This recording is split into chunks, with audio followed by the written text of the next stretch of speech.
Hi నమస్తే. నేను మీ కేకే. Welcome to journalist కాలం. ఇప్పుడు ఒక అంశం మీడియా వర్గాల్లో చర్చనీయాంశం అవుతుంది.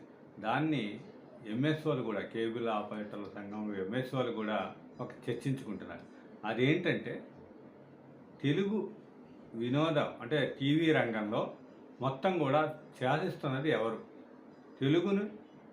తెలుగు మీడియా రంగంలో అంటే తెలుగు మీడియాలో ముఖ్యంగా ఎంటర్టైన్మెంట్ మీడియాలో ఈటీవీ, జెమినీ టీవీ, మా టీవీ, జీటీవీ ఈ 4 ప్రధానంగా తెలుగు వాళ్ళకి, 2 రాష్ట్రాల తెలుగు వారికి వినోదాన్ని అందించే ఛానల్స్.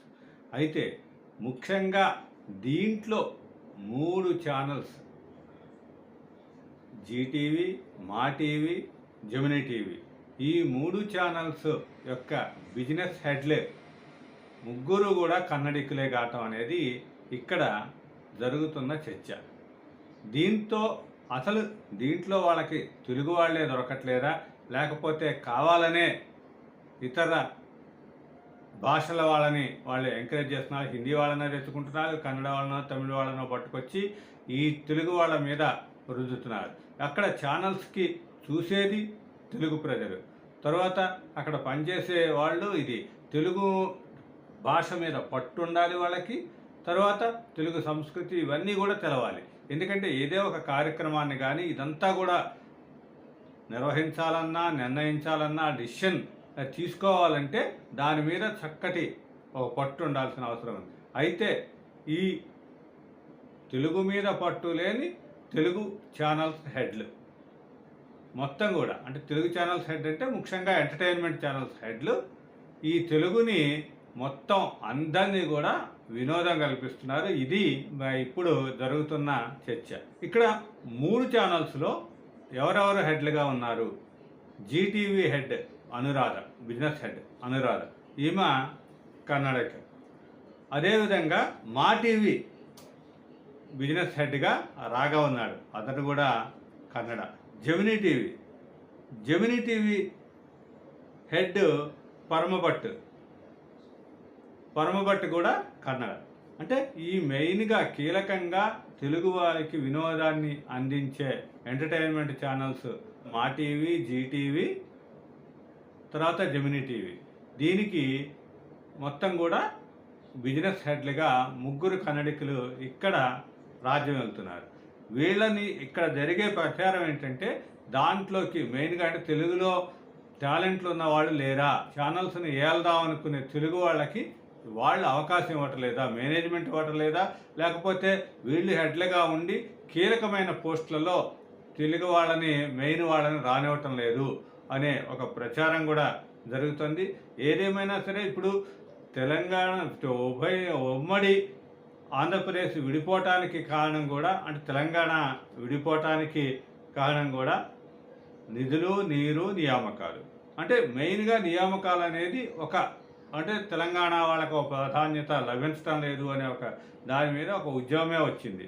ఇది విభజన జరగాల్సిన పరిస్థితి అప్పటిది. అయితే ఇప్పుడు తెలంగాణ వచ్చిన తర్వాత కూడా నియామకాల విషయంలో ఇంకా అందరికీ న్యాయం జరగటం లేదు ఇది అనేది.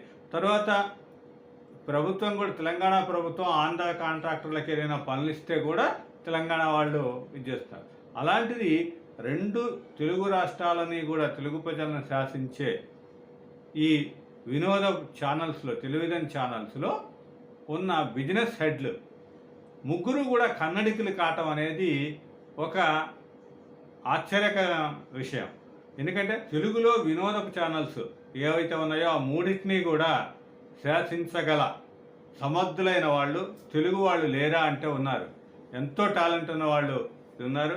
అయితే వాళ్ళని ఆ ఆఫీసుల మెట్లు కూడా ఎక్కనీయకుండా వీళ్ళు అడ్డుకుంటున్నారు అనే ఒక చర్చ జరుగుతుంది.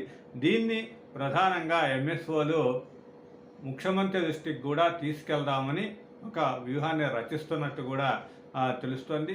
అయితే ఏదేమైనా సరే, ఎందుకంటే ఒక సీరియల్ కానీ ఇదంతా కావాలి, సీరియల్ తీయాలన్నా, తెలుగులో సీరియల్ తీయాలన్నా, సీరియల్కి ఒక పర్మిషన్ లభించాలన్నా, ఏదో ఒక కార్యక్రమం వేయాలన్నా కూడా తెలుగు యొక్క సంస్కృతి, తెలుగు ప్రభావం ఎక్కువగా ఉంటుంది.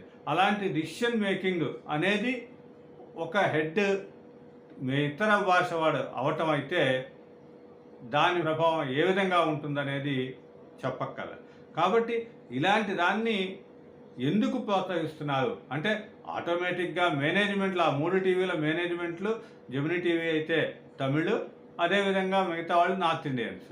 ఈ 2 ఛానల్స్ జీటీవీ, మా టీవీ చూసినట్టయితే నార్త్ ఇండియన్స్. అయితే మేనేజ్మెంట్ వల్ల వస్తున్న పరిస్థితి లేకపోతే మొత్తం వీళ్ళని ఎంపిక చేసుకోవటంలో అంటే మేనేజ్మెంటే కీలక నిర్ణయం తీసుకుంటుంది కాబట్టి దాంట్లో ఈ యాజమాన్యం తీసుకునే నిర్ణయాన్ని దీన్ని ఎవరు కూడా కాదనలేకుండా ఉన్నారా? ఇలాంటి దాంట్లో ఇలాంటి విషయం ఎందుకు జరుగుతుంది? ఎందుకంటే ఇక్కడ మేనేజ్మెంట్లు కూడా వీళ్ళు సంపాదిస్తున్నది తెలుగు ప్రజలు చూస్తేనే దీనికి ఉంటుంది. కాబట్టి ఈ డబ్బింగ్ సీరియల్స్ని లేకపోతే ఇది రుద్దుతున్నారు అనే ఒక అపవాదం అయితే ఉంది. ఏదైనా సరే హిందీలో సీరియల్స్ని తీసుకొచ్చి తెలుగులో డబ్ చేయటం, తమిళ్లో సీరియల్స్ని తీసుకురావటం, కన్నడలో సీరియల్స్ని తీసుకొచ్చి ఇది చేయటం ఇదంతా కూడా జరుగుతుంది. దీంట్లో ఈ చర్చ అనేది వేరేగా జరుగుతుంది. కానీ ఇప్పుడు ఈ అంశాన్ని కూడా కీలకమైన ఈ అంశాన్ని కూడా అంటే 3 ఛానల్స్ యొక్క బిజినెస్ హెడ్లు కూడా కన్నడికులుగా ఉన్నారు అనే చర్చ కూడా ఇప్పుడు జరగటం అనేది ఒక ఆశ్చర్యం కలిగిస్తుంది. అదే అంటే ఇక్కడ ఇంకో ప్రధానమైన చర్చను కూడా లేవదీస్తున్నారు అందరు. ఒక తమిళ ఛానల్స్లో కానీ కన్నడ ఛానల్స్లో కానీ తెలుగు వాళ్ళు ఎవరైనా ఉన్నారా అంటే హెడ్ ఆఫ్ ది ఒక చీఫ్ పొజిషన్లో మొత్తం కూడా శాసించే ఛానల్ని శాసించే పొజిషన్లో తెలుగు వాళ్ళని వాళ్ళు ప్రోత్సహిస్తున్నారు, లేకపోతే హిందీలో ఉన్నారా? ఇలాంటి దాన్ని వాళ్ళు ప్రోత్సహించినప్పుడు ఇక్కడ తెలుగు ఛానల్స్లో దీంట్లోని లోటుపాట్లు తెలిసిన వాళ్ళని తీసుకోవాలి. కానీ ఇక్కడ నుంచి తీసుకొచ్చి ఇతర భాష వాళ్ళని ఛానల్ హెడ్స్గా పెట్టేసి వాళ్ళేమో కీ పొజిషన్ పోస్టులన్నీ కూడా ఇతర భాషల వాళ్ళతో నింపుతూ తెలుగులో ప్రతిభ ఉన్న వాళ్ళని కూడా అణగదొక్కుతున్నారు అనే ఒక చర్చ జరుగుతుంది. దీన్ని త్వరలో ఎంఎస్ఓలు ముఖ్యమంత్రి దృష్టికి కూడా తీసుకెళ్తారనేది అయితే తెలుస్తుంది. అయితే ఇది ఏ విధమైన చర్చకు దారి తీస్తుంది అనేది అయితే వేచి చూడాలి.